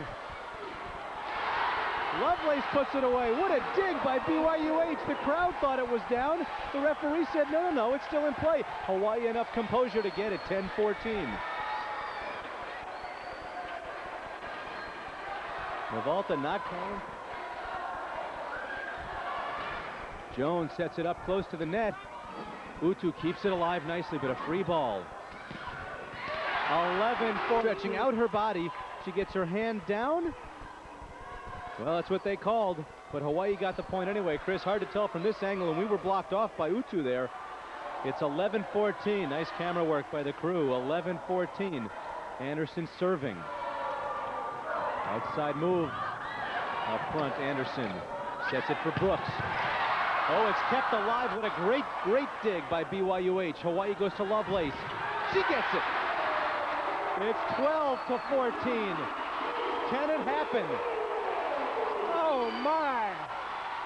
We have seen everything tonight. Comebacks by both teams. Great digging, great blocking, and Hawaii in the middle of a great comeback. 12-14. Jones kind of shanks it. Shen from behind the 10-foot line. Nobody's there. Oh, what positioning by Shen. She found a hole. You can't say enough about Sheena Shen. She has done an incredible job tonight. That's her 59th swing at the ball. They now have their 5th match point for a monumental upset. Ho'opi'i to serve. Up front, Anderson. Outside, Brooks. Roof, it's over!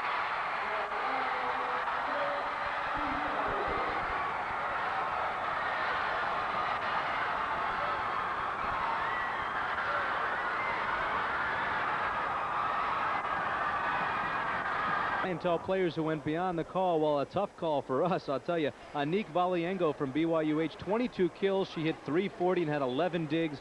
And a women's volleyball, it's the Rainbow Wahine against Tokai University of Japan. That also should be a very exciting match.